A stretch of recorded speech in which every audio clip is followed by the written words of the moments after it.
चलिए अब अगली गाथा लेते हैं अपन, 8वीं गाथा पढ़ते हैं। पुग्गल कम्माधीणम कत्ता व्यवहार दो दुणे छेदो चेदन कम्माणादा शुद्धनया शुद्ध भावाणम। गाथार्थ पढ़ते हैं। आत्मा व्यवहार नय से पुद्गल कर्मादि का करता है, निश्चय नय से चेतन कर्मों का करता है और शुद्ध नय से शुद्ध भावों का करता है। अब यहाँ पर 3 नय लगा रहे हैं, ठीक है। व्यवहार नय से पुद्गल कर्म, निश्चय नय से चेतन कर्म और शुद्ध नय से शुद्ध भावों का करता है। प्रश्न है मेरा, यहाँ पर निश्चय नय से चेतन कर्मों का करता है मतलब क्या? यहाँ पर पहले तो मैं आपको एक मिनट मैं आपको पहले थीम बता दूं। यहाँ पर क्या कहना चाहिए, कर्तापने की बात आ रही है। पहले स्वामी या उससे अभेद करके दिखाया, एकत्व ममत्व की अपेक्षा बात हुई। अब यहाँ पर कर्तृत्व की बात अपेक्षा बात आएगी। आगने वाली गाथाओं में भोक्ता भोक्ता संसारत्व सिद्धोसो विश्वसो ढगई, भोक्ता की भी बात आने वाली है। तो कर्तृत्व हो गया, आने वाली गाथाओं में भोक्तृत्व आएगा, ठीक है। हाँ, अब मैं आपसे उत्तर चाहूंगा। कर्तृत्व में यहाँ पर इन्होंने 3 नय बताए हैं। कौन से नय कह रहे हैं? व्यवहार नय से पुद्गल कर्मादि का करता है। ओके, यहाँ पर व्यवहार नय मतलब क्या? व्यवहार नय से पुद्गल कर्म इनका करता शरीर आदि औपचारिक सद्बुद्ध व्यवहार दूसरा नहीं आएगा, अनुचरित असद्बुद्ध वाला। हाँ, अनुचरित पुद्गल कर्म आया ना तो दूसरा कर्म की बात आई, पुद्गल कर्म। और वो जो चेतन कर्म है वो तो भाव कर्म में नहीं जाएगा। राइट, वो भाव कर्म में जाएगा। चेतन कर्म मतलब भाव कर्म, पुद्गल कर्म मतलब द्रव्य कर्म। आप चाहे तो ये भी नोट करके लिखना। अगर कहीं आपको पुद्गल कर्म ऐसा शब्द सुनने मिले तो यूजुअली पुद्गल कर्म का अर्थ द्रव्य कर्म के रूप में किया जाता है, ठीक है। क्यों द्रव्य का पुद्गल कर्म कैसे लिया? अरे कार्बन शरीर के साथ संबंध जोड़ा, कार्बन शरीर है ना, वो पुद्गल है ना, तो पुद्गल कर्म। और भाव कर्म ये चेतन कर्म। क्यों? जीव में, ये भाव कर्म जीव में उत्पन्न हुए, कोई बाहर से नहीं आए हैं, जीव में ही उत्पन्न हुए, इसलिए चेतन कर्म मतलब भाव कर्म, ठीक है। तो यहां पर कौन सा नय लगेगा? निश्चय नय से चेतन कर्म का करता है, चेतन कर्मों का करता है। औपचारिक सद्बुद्ध व्यवहार नय, परंतु प्रश्न स्टेटमेंट में निश्चय नय है, अपने व्यवहार ने लाया कहां से? निश्चय नय से चेतन कर्मों का करता है। यह जीव निश्चय नय से चेतन कर्मों का करता है। तो चेतन कर्म मतलब क्या? अशुद्ध निश्चय नहीं, राइट, अशुद्ध निश्चय नय लगेगा, ठीक है। और शुद्ध नय से शुद्ध भावों का करता है। शुद्ध नय मतलब राइट, और 7वां नय लग सकता है। हाँ, वो अगर शारीरिक भाव है तो बहुत बढ़िया, राइट, साक्षात शुद्ध निश्चय ने भी यहाँ लग जाएगा। देखिए यहाँ पर स्वयं टीकाकार ने स्वयं अर्थ खोला है। शुद्ध कहाँ गया? शुद्ध बुद्ध ऐसे एक स्वभाव रूप से परिणमन करता है, तब अनंत ज्ञान सुखादि शुद्ध भावों का छद्मस्त अवस्था में। अब छद्मस्त अवस्था का मतलब क्या? मूल रूप से छद्मस्त अवस्था कह करके इस साधक अवस्था की तरफ थोड़ा इशारा करना चाह रहे हैं। तो विवक्षित एक देश शुद्ध निश्चय से करता है, ये बात भी अपन ने समझ ली।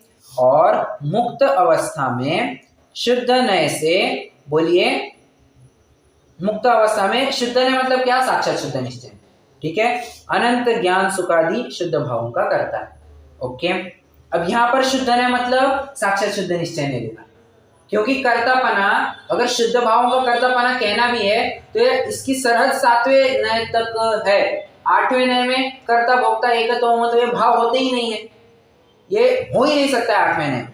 8वें नय में आपको सभी विषयों से, सभी बातों से अलिप्त, पर्याय से अलिप्त, गुणों से अलिप्त, गुणों से अलिप्त नहीं, हालांकि गुणों में अभेद, ऐसे गुणी की बात चलती है। ठीक है, 8वें नय में किसी को, सॉरी 8वीं गाथा में किसी को कोई दिक्कत? चेतन कर्म बोल रहे हैं, हाँ, इसमें आपने मतलब इंग्लिश नॉट एट ऑल, मैंने 5वां नय लगाया है। शुद्ध निश्चय है। हाँ, चेतन कर्म का मतलब 5वां नय लगेगा।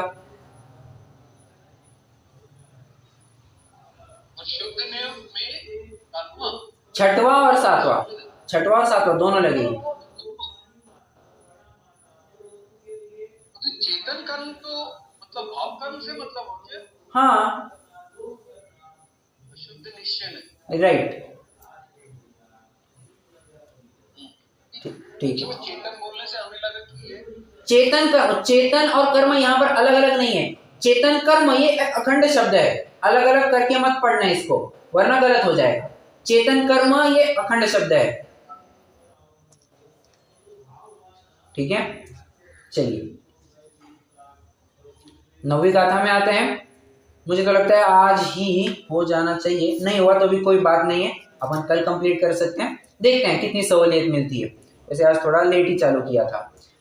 व्यवहारा सुह दुखम उग्गलकम अफलम पभुंजेदि आदाने चयनयदो चेदन भावम खुआदस।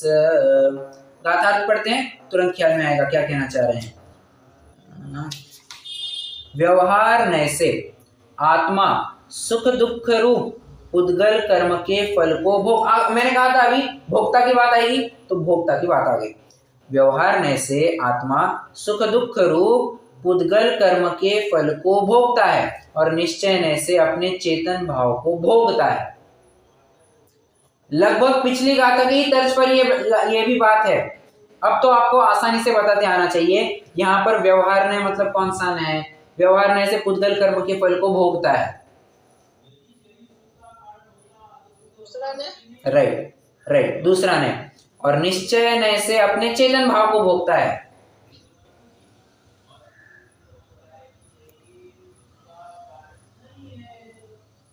अशुद्ध निश्चय, राइट, अशुद्ध निश्चय नय। हाँ, यहाँ पर एक थोड़ा सा मतलब क्या कहना चाहिए, स्पेशल लाइन लिखी हुई है, समझने लायक है। वही अशुद्ध निश्चय नय से हर्ष विषाद रूप सुख दुख को भोगता है। अशुद्ध निश्चय नय से, ठीक है, मतलब चेतन स्वभाव को भोगता है। और शुद्ध निश्चय नय से तो परमात्मा स्वभाव के सम्यक श्रद्धान ज्ञान आचरण से उत्पन्न सदा आनंद जिसका एक लक्षण है, ऐसे सुखामृत को भोगता है। ठीक है, तो ये भी 8वें नय का विषय, ये 8वें नय का विषय बनेगा। ठीक है,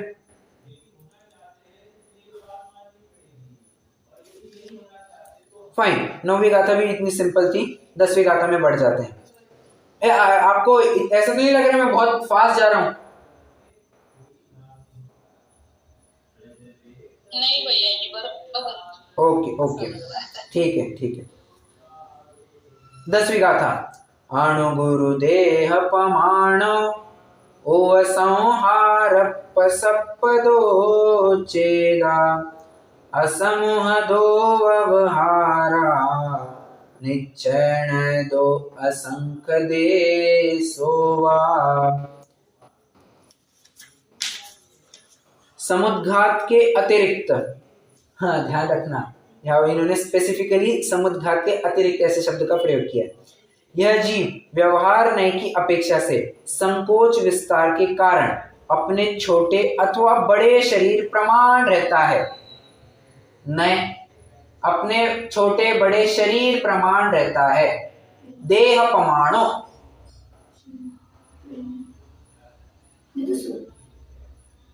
देहपमाणो।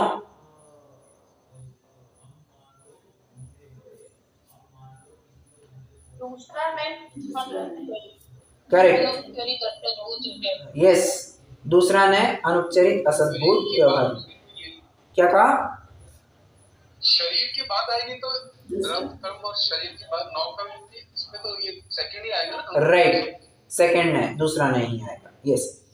और निश्चय ने की अपेक्षा से असंख्यात प्रदेशी है।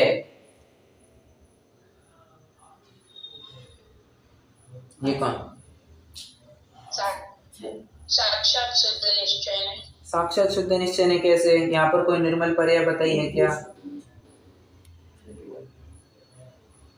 प्रदेशी हो तो पांचवा ही आएगा। क्या कहा? पांचवा ना? अब मैं वही कह रहा हूँ, पांचवें में देखिए, पांचवें में तब लगेगा जब आपके पास कोई विकृति हो। असंख्यात प्रदेशी बना, ये अपनी विकृति थोड़ी ना है। अपन आज भी असंख्यात प्रदेशी और सिद्ध भी असंख्यात प्रदेशी ही है, ये विकृति थोड़ी ना है कोई। तो परम शुद्ध निश्चय नहीं। हाँ, परम शुद्ध निश्चय नहीं लगेगा। यहाँ पर असंख्यात प्रदेशी है ऐसा कहा है, मतलब अब कैसे कहे, यहाँ पर इनको स्पष्टीकरण दिया है।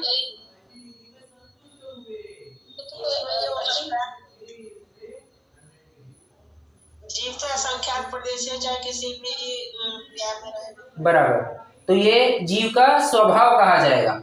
असंख्यात प्रदेशीपना ये जीव का स्वभाव है। ये चाहे जो निगोद में सो ही मुझ में सो ही मोक्ष में जाए।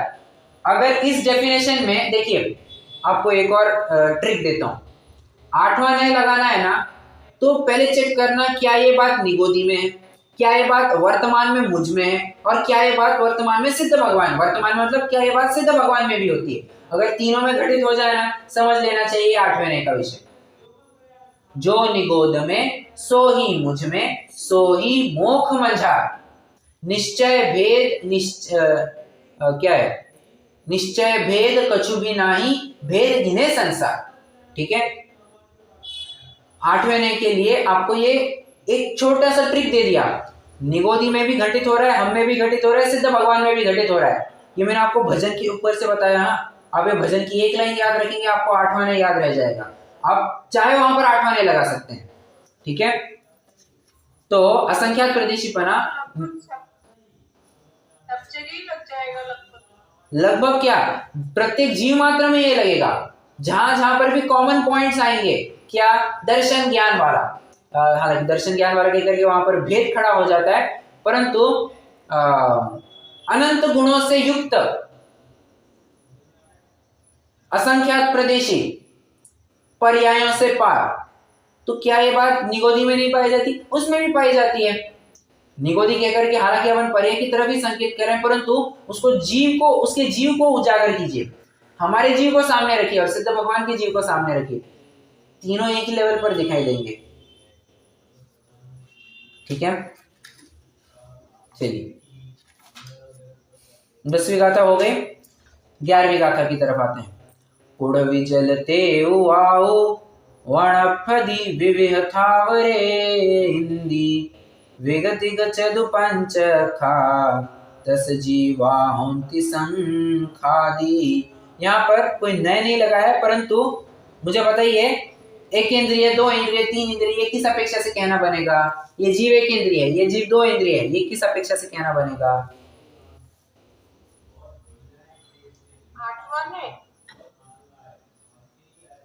आठवें में ऐसे भेद दिखते हैं क्या? की वजह से होगा ना, इंद्रिय मतलब ऐसा है। राइट, इंद्रिय कहा मतलब शरीर। अभी अभी दो तीन गाथा पहले देख करके आए थे। ये स्पर्श वर्ण रस पंचगंधा, मतलब 5 इंद्रियों के साथ अनुपचरित असद्भुत। राइट, तो ये जीव, ये स्थावर है, ये त्रस है, उसमें भी 2 इंद्रिय है, ये कैसे कहना बनेगा? दूसरा नय अनुपचरित असद्भुत व्यवहार नय। 12वीं गाथा। समणा मणाणेया पंचिंद्रिय निम्मणा परे सव्वे बादर सुह में इंदी सव्वे पज्जत इदराय। क्या कह रहे हैं? पंचेंद्रिय जीव संज्ञ और असंज्ञ ऐसे दो प्रकार के जानना, शेष सब जीव मन रहित असंज्ञ है। एकेंद्रिय जीव बादल और सूक्ष्म दो प्रकार के हैं, ये सब जीव पर्याप्त और अपर्याप्त होते हैं। हालांकि देखिए यहाँ पर दूसरा नहीं लगेगा, क्यों? मैं दो अपेक्षा से घटित करूंगा। आप उसके शरीर से अभेद है इस अपेक्षा से भी देख सकते हैं, उसका स्थूल शरीर है सूक्ष्म शरीर है उस अपेक्षा से देख सकते हैं, अथवा उसके सूक्ष्म नाम कर्म का उदय है, स्थूल नाम कर्म का उदय, बादल नाम कर्म का उदय है, और स्थूल नाम का नाम कर्म नहीं होता है, बादल नाम कर्म का उदय है, सूक्ष्म नाम कर्म का उदय, वो पर्याप्तक है अपर्याप्तक है। ठीक है, ये किससे कहना बनेगा? नाम कर्म की अपेक्षा देखा ना, द्रव्य कर्म को सामने करके दूसरा नए लगा देंगे। ओके, चलिए द्रव्य कर्म नाम कर्म का तो देखिए अच्छा पॉइंट है, नाम कर्म कहा है तो यहाँ पर दो एस्पेक्ट लगेंगे। क्यों? नाम कर्म का सारा इफेक्ट आपको शरीर पर दिखता है, और नाम कर्म ये अपने आप में द्रव्य कर्म भी है, तो आप शरीर की अपेक्षा भी लगा सकते हैं, द्रव्य कर्म की अपेक्षा भी लगा सकते हैं, चाहे उस अपेक्षा लगा सकते हैं। नाम कर्म कहा तो ये लग जाएगा। ठीक है, उसी प्रकार आयु कर्म लेंगे तो भी हो जाएगा। क्यों? ये जीव और शरीर का एक क्षेत्र का संबंध किसकी वजह से होता है? कहते हैं आयु कर्म की वजह से होता है।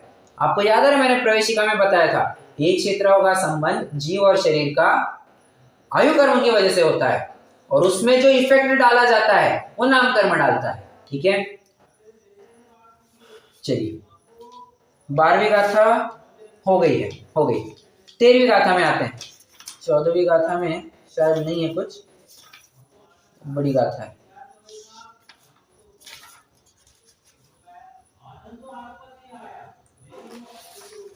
एक मिनट, हाँ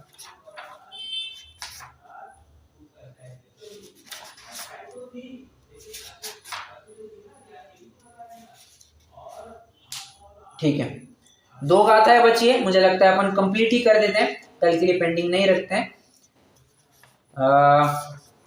13वीं गाथा। मगण गुण ठाणे हिय 14 अवंतितः असोधनया विण्णेया संसारी सव्वे शुद्धाहु शोधनया। कह रहे हैं, अब मैं अपनी तरफ से अर्थ करता हूं, मैं नीचे अर्थ नहीं पढ़ता हूं।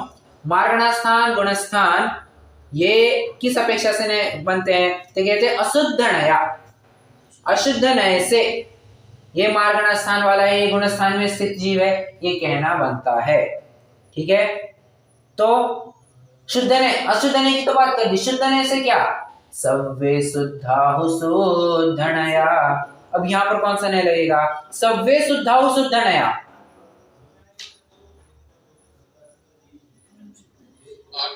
राइट, परम शुद्ध निश्चय ने यहां पर लग जाएगा। ठीक है, उसी में आ गई। हाँ राइट, सभी आ गए वहां पर, सव्य कहकर के सभी जीव आ गए, और सभी जीवों की शुद्धता स्वभाव की शुद्धता है, शक्ति की शुद्धता, भले ही उसका व्यक्तिकरण नहीं हुआ है, शक्ति रूप से सभी में वही स्वभाव है सभी का। ठीक है, रॉ मटेरियल सभी का वही है। 14वीं गाथा भी है। निकम्मा 8 गुणा किंचूणा चरम देह दो सिद्धा लोय गठिदाणे चा उपादव एहिम संयुक्ता।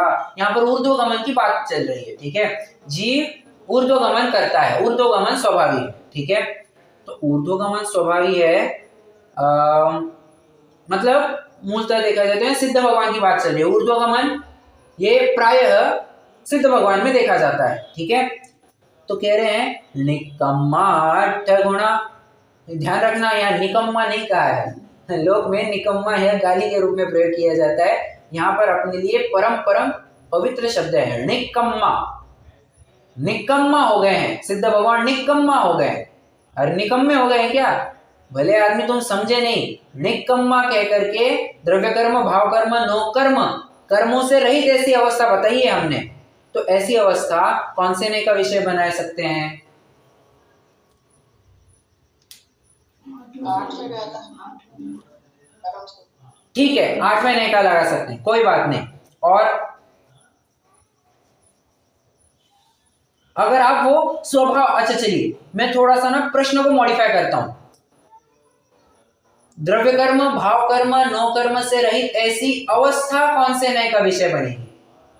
अब थोड़ा सा संभल करके उत्तर देना।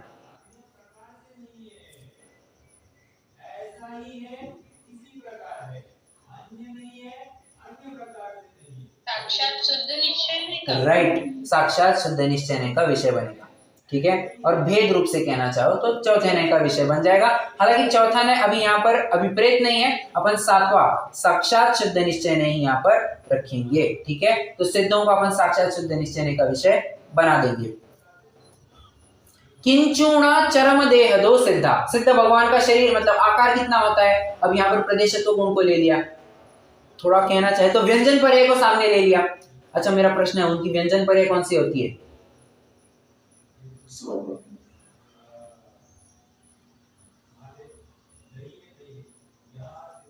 पूर्ण शरीर की होती है अरे स्वभाव, स्वभाव या विभाव?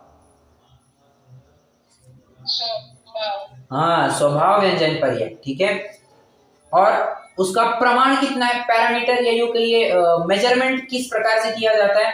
तो कहते हैं चरमदेह, किंचुणा चरमदेह दो, अंतिम शरीर से कुछ न्यून।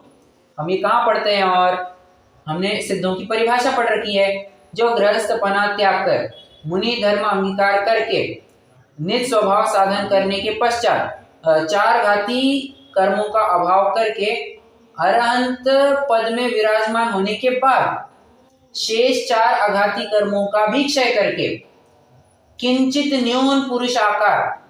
अब किंचित न्यून मतलब क्या? अंतिम शरीर से कुछ न्यून। यू मूलतः ऐसा गणित मिलता है कहीं कहीं, मूल शरीर से कुछ न्यून मतलब एक्चुअल में कितना होता है? तो 2/3 हो जाता है। जितनी उनकी अवगाहना है उस अवगाहना के 2/3 उनका ठोस हो जाता है, वो कॉम्पैक्ट हो जाता है। मतलब जितनी भी हॉलो जगह थी, पोकली जगह थी, जहां पर स्पेस जैसे नलियां हैं अपने इसमें, तो उस सब नलियां भर जाती है, आत्म प्रदेश वहां पर भी एकदम ठोस हो जाते हैं और उसकी अवगाहना कम हो जाती है। ठीक है, तो ये किस नय से कहना बनेगा? दूसरे नय से कहना बनेगा। शरीर के साथ संबंध स्थापित किया, कुछ न्यून। अब ये आपने कुछ न्यून किस अपेक्षा से कहा? शरीर को आधार बना करके कहा ना, शरीर को आधार बना करके कहा मतलब दूसरे नय का विषय। ओके, हाँ, मतलब ये सिद्धों का ही स्वरूप चल रहा है। उत्पाद व्यय से युक्त है, ये उत्पाद व्यय से युक्त है कहना चौथे नय का विषय बन जाएगा। ठीक है, हालांकि एक बात ध्यान रखना, सिद्धों में नए लगते नहीं है। क्यों? क्योंकि उनके मति श्रुति ज्ञान का अभाव हो चुका है, उनके केवल ज्ञान या पूर्ण ज्ञान प्रकट हो चुका है। ठीक है, पर ये अपन ने नए कैसे लगाया? हमने अपने समझने की अपेक्षा लगाया कि हाँ ऐसी कोई अवस्था होगी तो वैसी अवस्था में ये नए लगता है। ठीक है, यस। तो अपन ने द्रव्य संग्रह के आधार से भी काफी कुछ प्रकरण देखे हैं जहां पर ये जानने की कोशिश की, ये एप्लीकेशन देखा कि कैसे 8 नयों का प्रकरण जिनवाणी में फैला हुआ है, कैसे कैसे प्रयोग जिनागम में किए गए हैं, इसकी एक झलक हमें मिल गई है। तो मुझे लगता है अब द्रव्य संग्रह जब भी आप अगली बार पढ़ेंगे आपको यह प्रकरण बिल्कुल आसान जाना चाहिए। और मैं समझता हूं अगला प्रकरण अपना रत्नगण श्रावकाचार्य है, उसके बाद में बृहद द्रव्य संग्रह ही है जहां तक मैं याद कर पा रहा हूं। तो बृहद द्रव्य संग्रह उस समय में आपको बड़ा आसान जाएगा। ये आप थोड़ा सा रिवाइज भी कर लेंगे ना, आपको फटाफट सरसरी नजर से आप बता पाएंगे कि पहली 14 गाथाओं में क्या है। ठीक है, यस। आपने ये निकम्मा गुणा में 7वां और कौन सा बताया था? चौथा। अच्छा ओके, सॉरी, निकम्मा मैंने 7वां और 8वां लिया था। मुझे वही लगा 8वां भी आपने जिक्र किया। राइट, 8वां कैसे? क्योंकि स्वभाव में भी कभी भी ना द्रव्य कर्म का प्रवेश है, ना भाव कर्म का प्रवेश है, ना नो कर्म का प्रवेश है, तो आप स्वभाव की अपेक्षा लेंगे तो 8 आने लगेगा। और अगर आप वैसी अवस्था, वो स्वभाव ही अगर पर्याय में प्रकट हो गया है, वैसी अवस्था लेते हैं तो फिर 7वें न्याय का विषय बनेगा। ठीक है, एक फाइनल प्रश्न है, कितने जनों को अब ये प्रकरण समझ में आ गया है?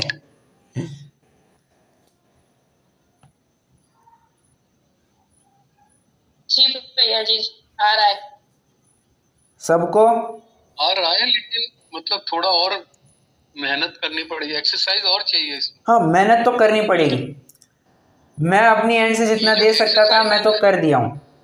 अब आपके एंड पे है, आप ग्रंथ उठाइए, ग्रंथ टटोलिए, आप कोई भी ग्रंथ उठाइए। आप चाहे तो एक छोटा सा एक्सपेरिमेंट कर सकते हैं, कोई भी ग्रंथ, कोई भी गाथा, कोई भी श्लोक उठाइए, उसका कोई भी टीका उठाइए और एक लाइन पढ़ करके देखिए और विचार कीजिए इसमें कौन सा न्याय लगेगा।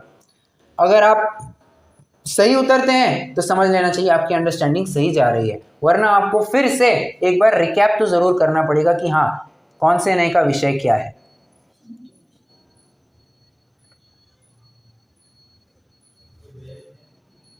ठीक है, राइट। ओके, रुकते हैं, एक दो बातें करनी है, उसके बाद अपन रुक जाते हैं।